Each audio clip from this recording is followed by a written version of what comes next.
welcome to Your City, Your News, where we inform you about issues and topics happening in the city of El Segundo. I'm Molly Perlman.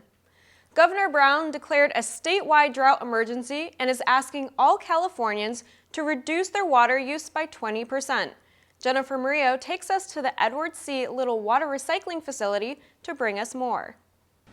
3 consecutive dry years have led California into historic drought. Today we are here to find out how everyone can do their part to help conserve water. They can only water their lawns twice a week for 15 minutes at a time during certain hours. If they cannot hose down their sidewalks or driveways anymore, they could get fined for that. These are only a few of the tools available to help limit water use to the maximum extent possible and avoid fines that can be up to $500. You can also conserve indoors by making simple changes such as taking shorter showers and turning off the faucet while brushing your teeth. Right now we're using up our storage, emergency storage, for the next year. So that's why it's so important. Conservation is vital, as not making the necessary water changes and not having a good winter could lead to water rationing next year. For El Segundo TV, I'm Jennifer Murillo. To learn more conservation tips, visit westbasin.org, and for a list of available rebates for water efficiency upgrades, incentives, and grant programs, visit bewaterwise.com. After a 6-month closure due to a water main break underneath the building, the El Segundo Post Office has officially reopened as of Monday, August 18th. Postal operations have been relocated to other nearby facilities in order to maintain service while the building's foundation was repaired. Retail hours at the El Segundo Post Office will remain the same Monday through Friday from 8:30 a.m. to 5 p.m., closed on Saturdays and Sundays. El Segundo High School now has a new principal. Jaime Mencia previously served as assistant principal at Maricosta High School for 6 years and as a teacher for 17 years. Pretty surreal so far. It happened so fast that I've been pretty excited about getting in this seat and getting started, but I can't wait till the students get here so we can get school started once and for all.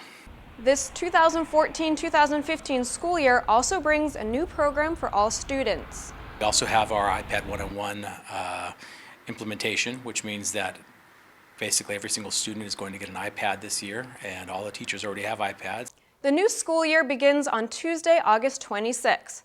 To find out more about El Segundo Unified School District news, visit elsegundousd.net. The Project Lead the Way engineering program, which began 4 years ago at El Segundo High School, will now be expanding to younger students.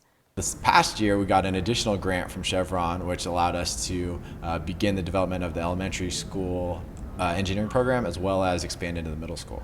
Starting this fall, the $200,000 Chevron grant will provide students from 3rd through 8th grade challenging hands-on activities to spark their scientific curiosity. They're going to use some of the VEX platform that we use here at the high school. They're going to be doing some programming and some building of robots. El Segundo Unified School District is one of the very first school districts to implement the newly designed Project Lead the Way elementary program. A year-long construction project at the Hyperion treatment plant has officially started. Karen Bright gives us the details. I'm here at the Hyperion plant to check out the most recent pipe rehab project that's just getting underway. Work on the section of piping began in early August. The focus of the project, to treat and remove corroded and lead materials from the worksite. The rack behind us is over 20 years old and it's experienced some corrosion due to the salt air and the moist environment here. What we're going to go do is, through an assessment of it, we are going to repair and replace various steel structures in there and then repaint the structure again to maintain it. Because the section being worked on is very big, the rehab project has been broken up into phases. It's a 1-year duration. It's going to be done in 4 different phases, but the paint removal with all the hydroblasters is about a 2-week process on each one of those four segments. As for water service operations, Mark says it will be business as usual. Yes, everything we do at the plant here, we normally have to work around the existing processes. We can't shut down here, so most of our work at the plant we do while the systems are live. Reporting from the Hyperion plant at the corner of Vista Del Mar and Imperial Highway, for El Segundo TV, I'm Karen Bright. For additional information, or if you have any questions, please contact the City of LA Public Affairs Office at 213-978-0333 or send an email to the address listed below. There's a new addition to the Friends of Recreation and Parks wall. El Segundo Rec and Parks recently honored Colleen Glynn Rich, who has dedicated 16 years of service to the community. You are most definitely worthy of the distinguished honor of your name being placed on the wall. Colleen has done a lot of work within the city here. She's been the president of youth softball for many years. She's been on the Recreation and Parks Commission, and then she's also been on our youth sports council. So very integral to what we do here, and has been for a really long time. So it's nice that we can honor her today with this. It means a lot. I've spent a lot of time growing up here. And as an adult, I've put a lot of time into the Parks and Rec, so to be recognized is really, it's really kind of special. In order to become a recipient of this honor, the Recreation and Parks Commission will nominate a person and then vote on the approval of the nameplate. If you use Metro Express lanes or an Easy Pass to get around, you'll want to be aware of a new scam targeting drivers. Catherine Chen reports. There's an email phishing scam being circulated that appears to be an attempt to collect tolls. I spoke with Detective Del Mendo at the El Segundo Police Department about these emails and what to do if you receive one. The Metro Express lane scam involves an email that's being pushed out on the internet to multiple customers who actually use the fast tracks. Phishing scams like this are an attempt to collect sensitive information such as passwords and credit card details. Detective Del Mendo offered some tips to avoid becoming a victim. When you get an email from somebody that you don't know, you should be able to recognize the sender of the account, number one. Number two, most of the phishing scams don't associate an actual account number. So if you do officially have an account with Fast Tracks or Easy Pass, they would label that account number in that email. Authorized communication should also have a phone number you can call to confirm the authenticity of the email. The Cybercrimes Division of the FBI is aware of this issue, and Detective Del Mendo says anyone who has received this scam email or who may have fallen victim to this crime should file a complaint with the Internet Crime Complaint Center. Reporting from the El Segundo Police Department, I'm Catherine Chen for El Segundo TV. If you do receive this email scam, do not open or respond to the message.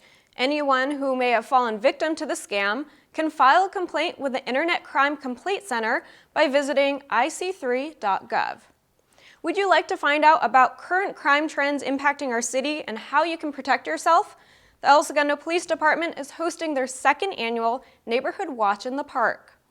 We'll have members of the El Segundo Police Department here discussing different scams and crimes that are happening in the community, and there'll be representatives from each department to answer questions and concerns that you have.